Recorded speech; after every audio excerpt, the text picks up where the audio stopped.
Hello everybody and welcome back to the WTF1 podcast. Now before we begin, there was one comment, can't remember the username, who said that they didn't like my intro of hello everybody, welcome back to the WTF1 podcast. Well, I've actually just done it, haven't I? Either way, there you go, that intro was for you. The more bland, beige, vanilla version. We do read the comments and sometimes comments hurt. Anyway, we're talking about Lewis Hamilton signing his, basically his 8th title. A one-year contract. Joining me in the podcast booth of the virtual world is Tom Bellingham, the WTF1 founder, and Katie, not Bellingham, Fairman, who is the WTF1 editor. And that's it, guys. That's the intro. No energy, no hype, because that one person hurt my feelings.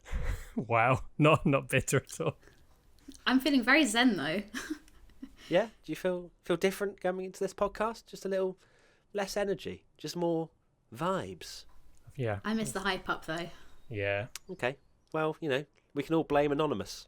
Anyway, let's get on to the podcast. And of course, the news is Lewis Hamilton finally signing his 2021 contract after what feels like about the same length of just pure negotiations. That joke is actually stolen from Alex Jakes on Twitter.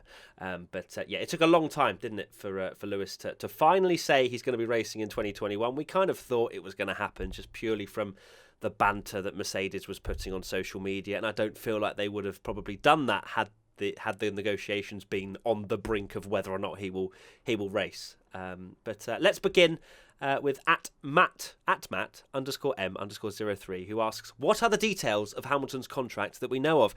Passing over to Tom Bellingham, our contract correspondent over in Northampton. Thank you, Matthew. Here in windy Northamptonshire. So Hamilton has signed a one-year contract, which I think maybe surprised a few people, not sure. The actual wording is, together we have decided to extend the sporting relationship for another season and to begin a longer-term project to take the next step in our shared commitment to greater diversity within the sport, which basically translates to, and from what I understand is, they're Hamilton signing a one-year contract from the F1 side, but he's clearly committed, as he has been obviously all season, to with his Hamilton Commission, all that kind of thing, to create more diversity in the sport and help Mercedes with that. And that's potentially why the contract maybe has taken till the 8th of February, which is probably one of the latest we've ever seen a contract be announced, especially for a world champion. Exactly. His contract for 2020 expired on the 31st of December at sort of 11:59 p.m. So of all this time, technically unemployed for literally he's not been in contract for a couple of months. So it's certainly an unusual approach to take, and why so many of us have been talking about it. But the details, like Tommy said, is they're going to be continuing the sporting relationship, which is quite an unusual way to word that, and the further commitments to greater diversity and inclusion in motorsport. So as Tommy mentioned there, Hamilton, after we had the break with COVID, obviously global news was all of the stuff to do with the Black Lives Matter movement. Hamilton, a huge advocate for that, and used his platform to speak up on it. And coming back to the racing, he said that he wanted to start up Hamilton Commission to effectively encourage people from all backgrounds, not necessarily race, but gender as well.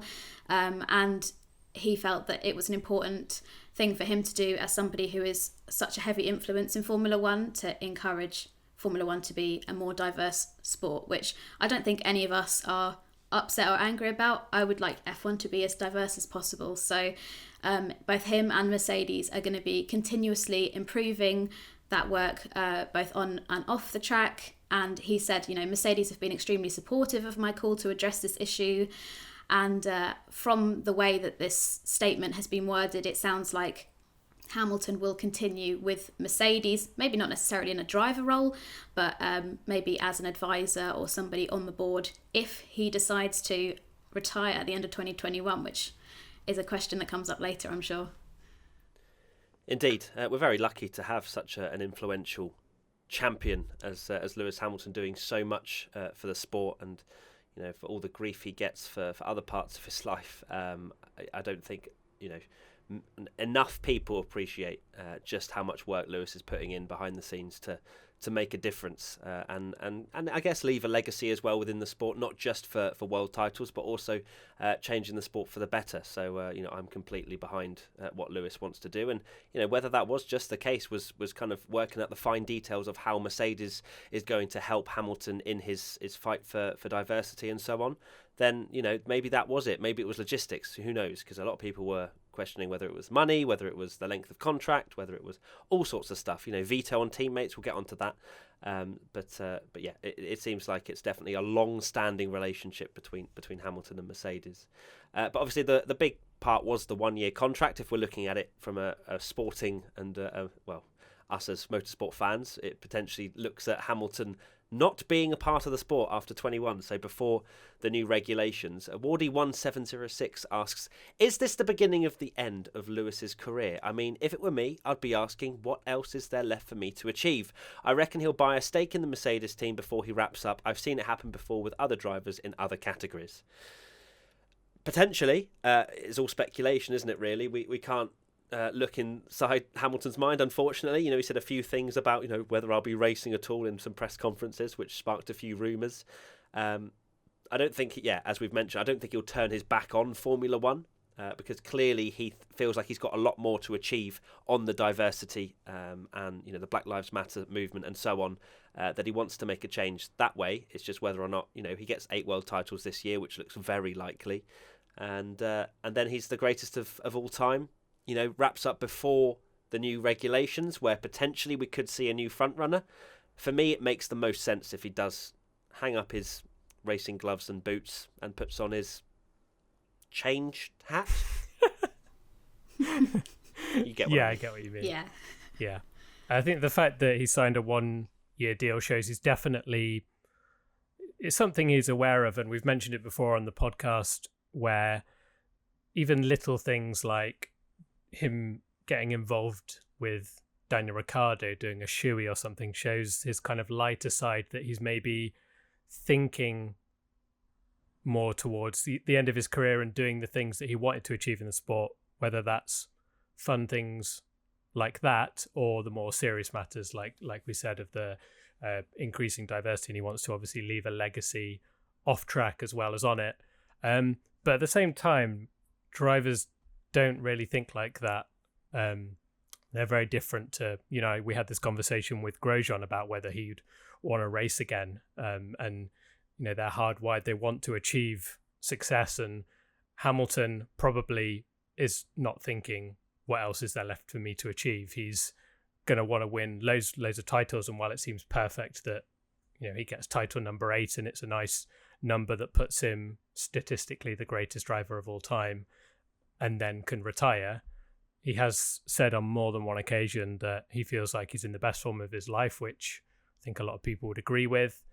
And he feels like he's only just getting started and doesn't really want to retire. So, I wouldn't say never. And in terms of him buying a stake in Mercedes, personally, I don't see him being involved. We've mentioned it earlier. I can see him involved as maybe an ambassador for Mercedes, and like we mentioned earlier, the Hamilton Commission, he's got his Extreme E project as well.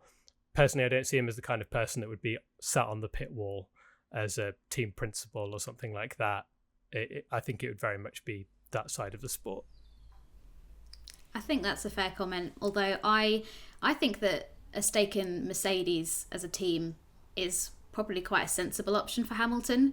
He'll want to probably continue that Mercedes tie if he's going to be developing this diversity program with them. And we know, how well Mercedes and Hamilton work in such good harmony, hence why they're so competitive as a package.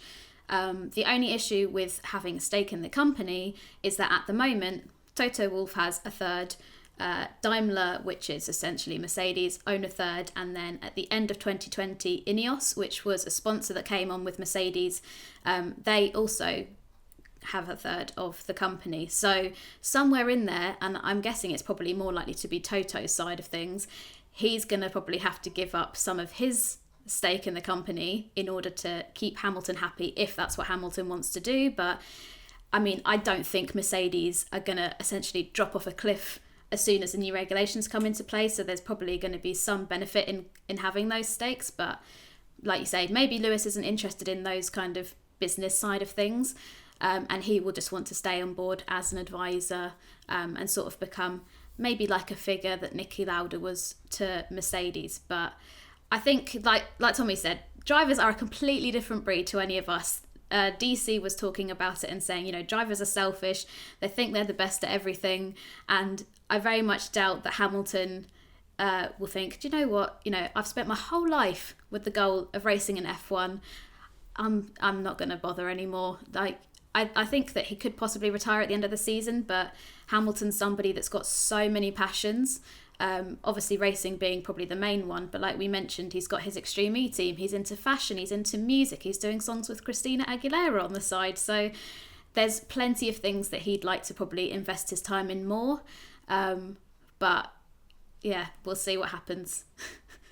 I think it all comes down to whether or not, you know, and Tommy mentioned being in the form of his life, whether he actually feels like he still is in the form of his life and he can take on the very best and win. Because I think as long as he's got that, I think he'll race. We've already seen that he can juggle, you know, fashion, music, whatever. You know, he's been able to do that before. He's been able to go to fashion shows, then fly to Singapore and win. And, you know, there's all sorts of stuff that has proved that he can manage all of this stuff on his shoulders. So it really does depend on how he feels within himself and whether, you know, he believes that he's achieved everything and how much he really cares about bowing out as the greatest or taking that risk of going into the new regulations and Mercedes not being the quickest. Because, you know, we've seen it with regulation changes, you know, when we thought Sebastian Vettel at this point would have 14 world titles. You know, we've discussed it before, and maybe not 14, but we've discussed it in podcasts before. We never thought that anyone else would win for quite some time.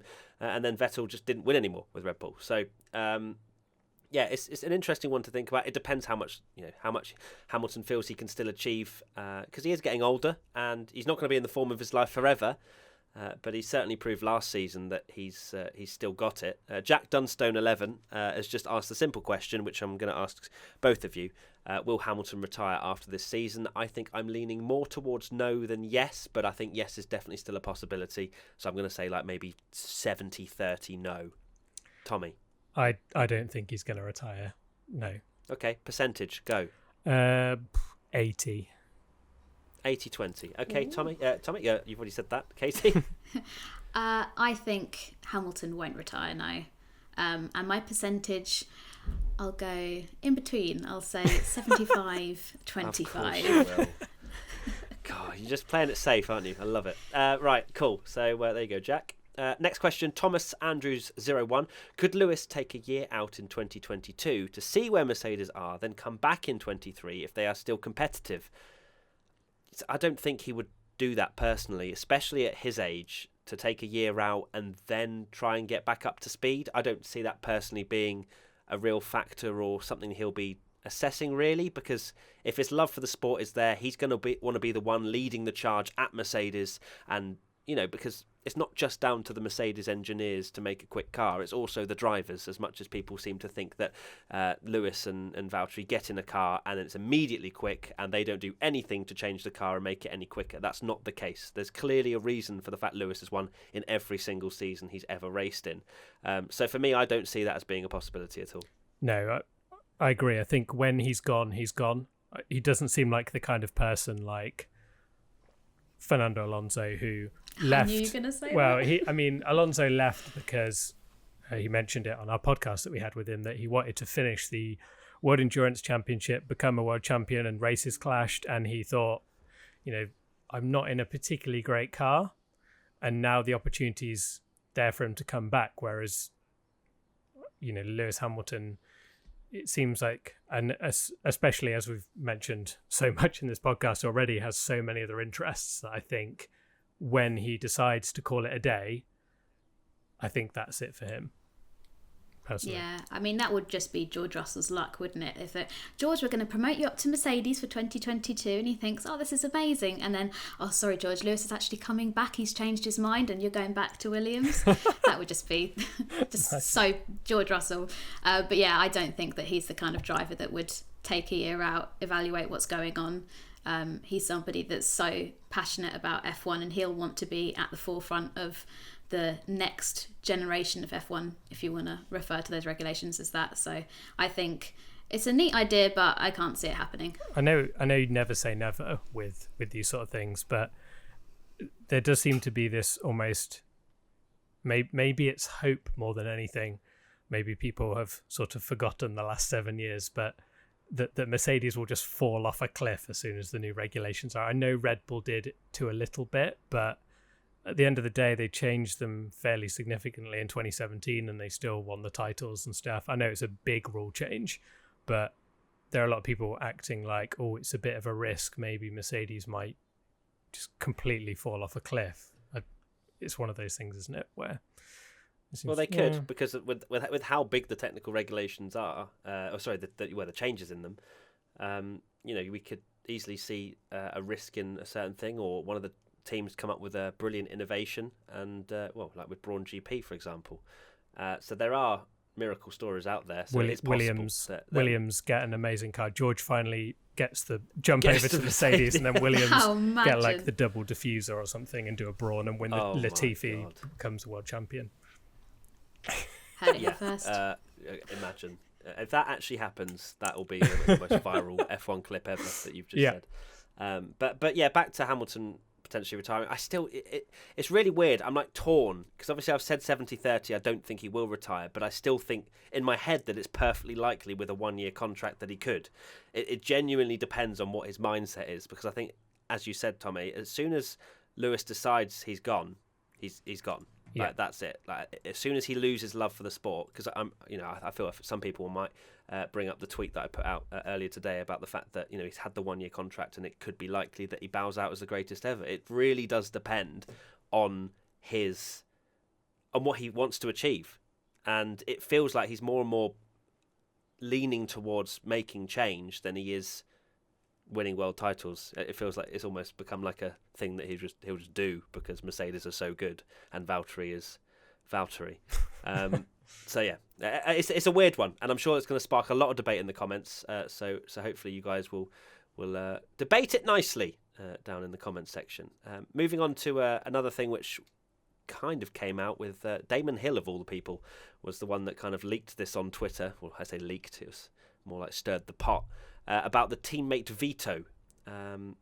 R. Shepherd 1433 says, do you think the rumours about his teammate veto are true, and what are your thoughts on this?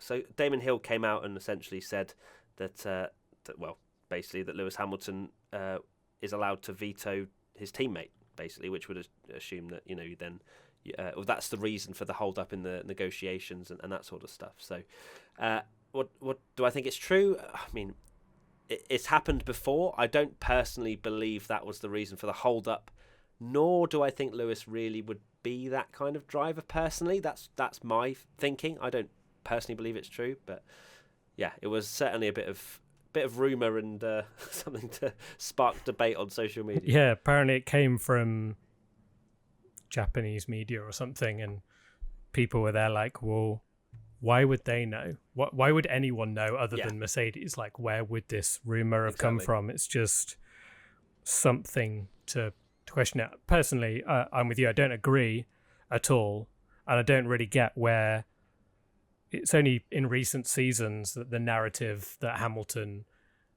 doesn't want a strong teammate, or maybe has an easy teammate, has come about because of Bottas. But at the end of the day, he's been paired with 3 world championship teammates in his career, and Hamilton didn't make Rosberg leave, did he? I mean, I guess he did technically, because Rosberg was absolutely burnt out by winning his title and said how tough it was to race against him. But it wasn't Hamilton going to Mercedes, look guys, you need to get rid of Rosberg, he's too quick, I need someone not as good.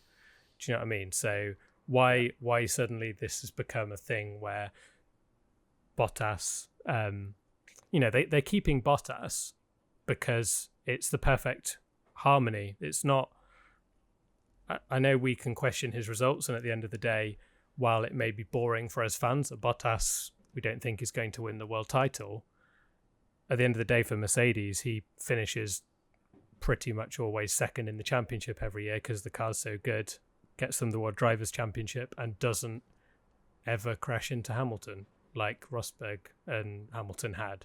So for them, it's the perfect situation. So why wouldn't they keep that? So yeah, I don't really get the. It seems like people so quick to jump on that and be like, oh, why like Hamilton? Why doesn't Hamilton want George Russell there and stuff? And it's not Mercedes' decision to make the sport more entertaining for us when that might just cause fireworks. And while we'd love that as F1 fans, it's not Mercedes' responsibility to do that, is it?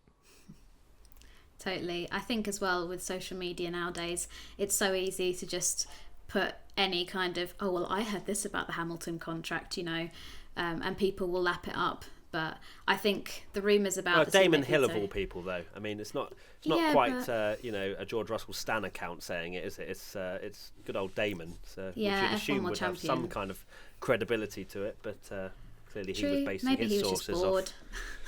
Fancy some drama on the timeline.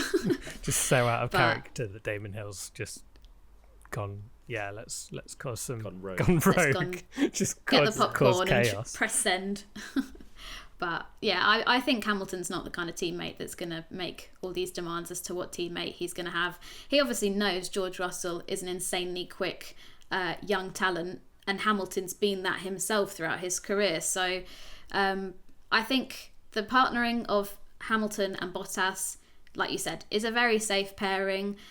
Although us as fans don't get the enjoyment out of seeing Hamilton normally always finishing first and Valtteri a safe second, Mercedes probably are not too bothered about what the fans really want as long as they're getting the results.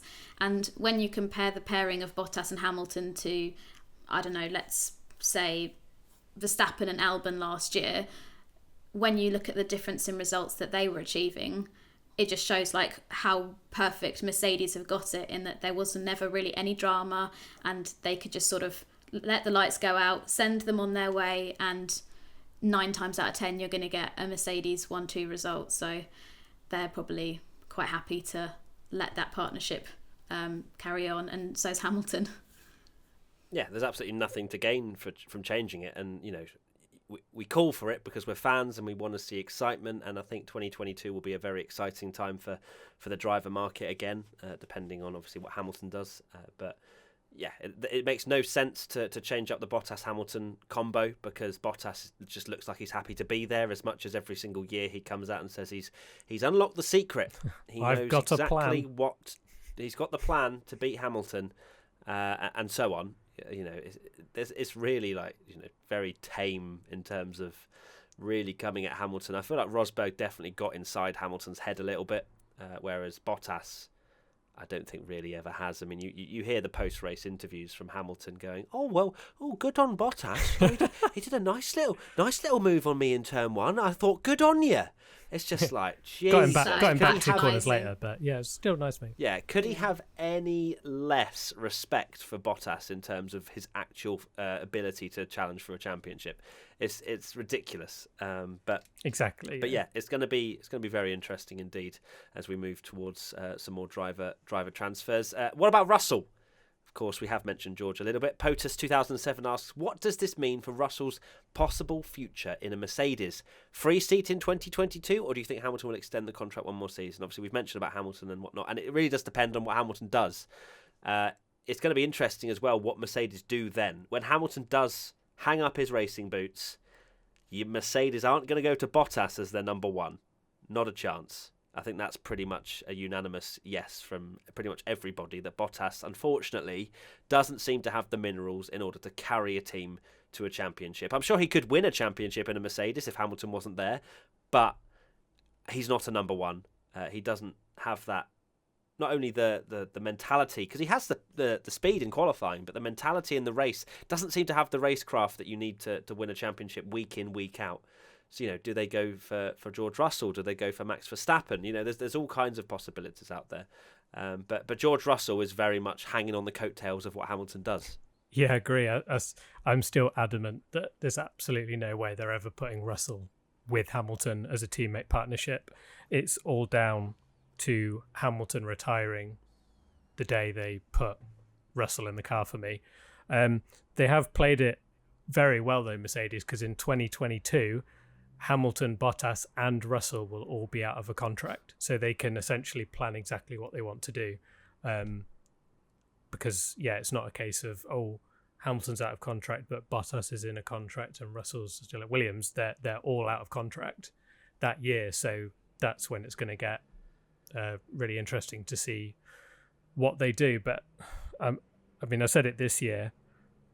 I still don't think they I will 100% say they will never get rid of Lewis Hamilton as long as Hamilton wants to be there. There's absolutely no way. All these things about Russell got in the car in Bahrain and was really good. Why would they want to keep Hamilton? Hamilton's staying as long as he wants to in Mercedes, as far as I'm concerned, and it will all just depend on him going when Russell gets his chance for me. But then again, if Hamilton stays 2-3 years, Russell must be thinking, I've proved myself in the best car on the grid that I can win races, and I'm sat here in a Williams not being able to do anything. I think we're jumping a little bit. I mean, obviously Russell had a great Bahrain short weekend, but I'm always of the one to say let's just remember that it was Bahrain short. Which is by not me saying exactly proved himself, I don't mean the most I don't mean that he proved himself tracks, better than Hamilton. Like we said it before, I think Max Verstappen's response was perfect when all the journalists asked him why would you have Lewis Hamilton, because he's the one that we saw what happened in Turkey. That George is a good driver. He no doubt proved that he's got what it takes, and he is a good. He's got the mentality to win. I certainly didn't mean, yes, he's better than Lewis Hamilton because he nearly won one race. That's fine. That's fine. Because all the comments will be that. But I still think it's on Hamilton when he decides to go, because why wouldn't they? He's in the form of his life. They've got this perfect partnership, and like you say before, there's no people discredit Hamilton being part of that team. I know he's not there with a spanner, working on the car, but he is the driver that gives all the feedback and comes back to the car. And like you say, he works on that car. I don't think while it's the change in regulations, and no doubt the Mercedes are planning for it, it's not 100% a coincidence that when Hamilton moved there, they started becoming the dominant force and have still continued to dominate, because they're just the perfect team driver partnership in Formula One. Yeah, I'm in agreement with Tommy there, and I don't want to literally sit here and repeat what he said, because I think what he said is spot on. But looking at Hamilton as a driver, there's lots of drivers on that grid that if they were in that Mercedes, no doubt they could probably become a world champion, but it takes another caliber of driver to be somebody that can actually lead a team. We've seen that with Hamilton, and no doubt I feel the same way about somebody like Max Verstappen or a Sebastian Vettel. But for me, somebody like Bottas just doesn't have that quality about him. I'm not saying he's a terrible driver, because he's obviously got to be fairly decent to be able to be in that Mercedes seat and being kept there. But I don't see Hamilton and Russell being partnered together. I think that's probably not something that will happen, but it will all depend on who does what after 2022, and I'm so excited to see what the driver market happens for that year. There's even talks of people like Max Verstappen being linked with Mercedes, which is a whole nother story, especially as one, he's under contract with Red Bull, so he'd have to break that contract off, and two, I mean, from Red Bull to Mercedes, that's like the ultimate betrayal, but I'm sure Drive to Survive are ready with their cameras to capture all the drama. Is that the ultimate betrayal? I think there's more. I think there's worse. What would you say Ferrari is ultimate? to Mercedes. Surely that's, I don't know. What do you think about Russell? This kind of got mentioned before when there was talks that Russell was, again, it was rumours, but that he was questioning Helmut Marko wanted to buy Russell out his contract and get him in the Red Bull. If Hamilton signs a 2-year deal next year and they keep Bottas again, what do you do as George Russell? Do you stay put knowing you're going to get in the Mercedes and just go? You'd go, wouldn't mate. you? You've got to go. So it is tough for George, because he's essentially sat waiting in the worst car on the grid to join the best car and hoping that he joins the best car on the grid and just sat there waiting. And then how long does he wait? So, yeah. Fair enough. He's, waited around for a couple of seasons in the Williams, and maybe the Mercedes, the crown jewels of the grid could be available to him. But no, I think if Hamilton stays on and there's no chance of Hamilton-Russell combo, which Tommy you've already written off, then George has got to go to another front-running team like Red Bull. Especially if they can, well, it depends if Verstappen then move. Who knows? It's going to be a very interesting, rumour-filled few years, I think, around then. But a quick question again. Unfunny Yengen says, if for some reason George Russell couldn't take his seat after Hamilton retires, who do you think would? And obviously Verstappen's in the mix for that. I mean, it's anyone's game, isn't it, really? It's anyone who's really performing very well that can potentially lead a team. Yeah, true. I've said it before, I think Verstappen, if George hadn't have had the opportunity in Bahrain, yes, it was Bahrain short, and it was only one race, but he's proved that he can do well. We had many discussions, didn't we, that if it keeps going on and Hamilton retires, yes, George is no doubt an amazing talent, but is it a risk to put him in the seat? And Verstappen is one of those drivers that not only he's proved himself as probably the best driver other than Hamilton in the sport, he's also arguably the biggest name in the sport after Hamilton now as well. And Mercedes are going to have to look at it from a marketing perspective. And while, yes, in our F1 bubble, we all know who George Russell is, I think a lot of people outside of Formula One that maybe just know a couple of drivers, he's not maybe particularly well-known name. So it's going to be really interesting to see what they do. And I'm not counting out Verstappen just yet. You never know. Vettel to Mercedes? I can't. Well, he's now a Mercedes-powered team, isn't he? Yeah, that's why I brought it up. But I think it's huge amounts of speculation, which is always very exciting.